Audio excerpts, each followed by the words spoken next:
tu n'es rien sans moi, tu es ma propriété, tu m'appartiens, tu dois m'obéir, sans broncher. Oui, mon mari, j'implore ta miséricorde.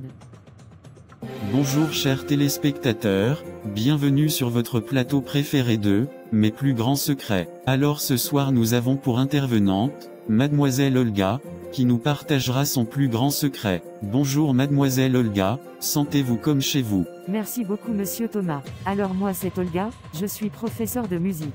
J'ai vécu avec un homme qui après la dot, me montra son vrai visage. Pour commencer, nous étions voisins, à la limite très bons voisins, et il y avait une certaine proximité, attirance, en plus que c'était exactement mon type d'homme, beau, mince, fort, de caractère, et surtout de teint foncé. Ce qui a encore tout précipité, c'est qu'il était amateur de musique.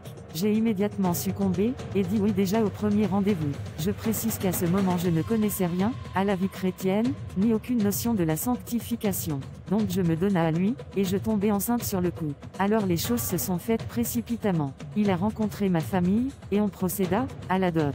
Après cela, je me rendis chez lui toute heureuse. C'est là que l'enfer va commencer, d'où mon titre, le cauchemar d'Olga. Je ne comprends pas. Son attitude a changé progressivement, ou en même temps, que vous ayez aménagé chez lui. Non, progressivement, d'abord c'était les petites interdictions. Étant profondément éprise de lui, je me disais que c'était, parce qu'il m'aimait, donc il était jaloux. En somme, pour moi, c'était normal.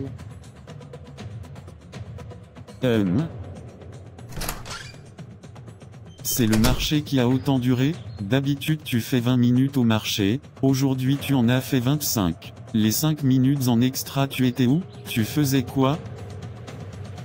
Oh mon chéri, ce n'est que pour 5 minutes tu t'emportes? Oh tu es jaloux?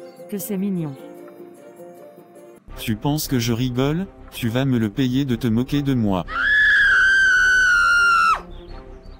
William, qu'est-ce que tu as? Depuis quand es-tu devenu si violent? J'ai toujours été comme cela. Tu n'as pas pris le temps de me connaître, et tu t'es jeté dans mes bras. Je vais te faire vivre l'enfer sur terre. Ces chrétiens ont tellement raison, de remettre leur sanctification entre les mains de Dieu, et éviter tout attouchement, avant le mariage. Si seulement j'avais écouté mon amie Suzy.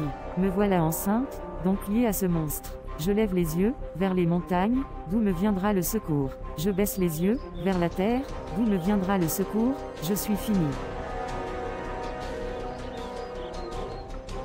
Tu crois t'asseoir, comme ça, dans le fauteuil de qui? Tu sais à combien je l'ai acheté? Ta place est au sol, je ne veux plus jamais te revoir dans mes fauteuils, c'est clair? William?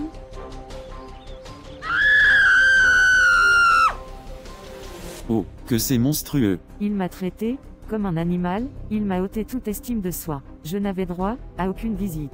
Il me frappait, malgré que je porte son enfant, c'était le calvaire.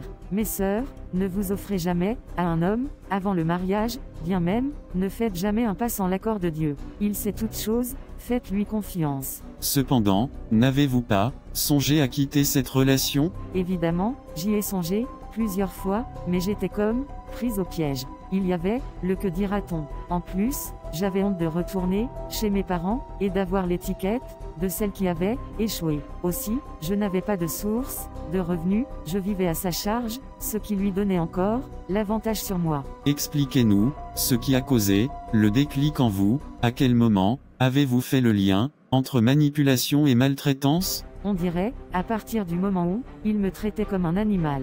C'est l'injustice qu'il me faisait subir qui me fit un tic. C'est quoi, ce maquillage? Tu veux séduire mes invités, c'est ça? Tu vas rester ici jusqu'au soir.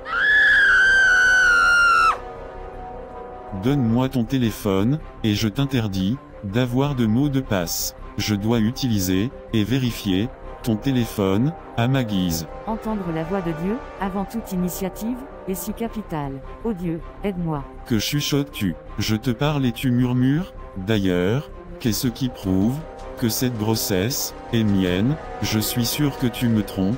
Depuis le début, tu mérites une bonne correction. Oh non, pas encore.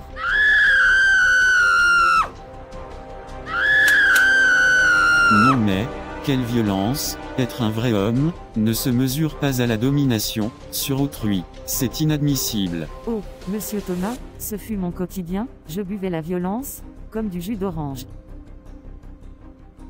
Et comme je le disais, cette injustice m'a révolté, au fond de moi, je sentis monter une sainte colère.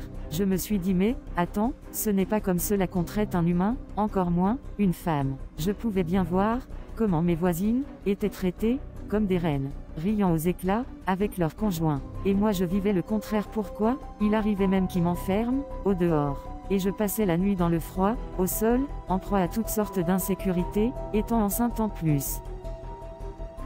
C'est inhumain. Alors je me suis enfui. Je lui ai volé de l'argent, bien que je n'en sois pas du tout fier. Et je me suis enfui. J'ai déménagé plus de 8 fois, à chaque fois, il me retrouvait toujours. Avec cet accoutrement, même ma propre mère ne pourrait pas me reconnaître. Te voilà, Olga. Voilà donc où tu te caches, après m'avoir privé de voir mon fils naître. Tu vas me sentir passer, je vais te saigner, comme du bœuf.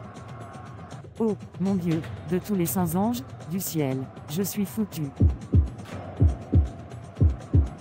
Tu pensais tromper mon œil, avec cet accoutrement, tu oublies que mes vers sont en loup? Rien ne m'échappe. Allez, suis-moi, on rentre, tu ne peux pas vivre sans moi. Je suis ton Dieu sur cette terre. Tu n'es absolument rien, sans moi. Suis-moi. Laisse-moi en paix, je ne suis pas ta propriété, tu n'es plus rien pour moi, d'ailleurs tu ne l'as jamais été. Je ne suis pas ce que tu dis que je suis ce que mon papa Jésus dit que je suis. Arrière de moi, vicieux, démon. Qui traites-tu de démon? Je vais te montrer, maintenant quel type de démon m'abrite. Tu sauras tenir prochainement ta langue en face de moi. Lâche-moi, ne me touche plus jamais, de toute ton existence.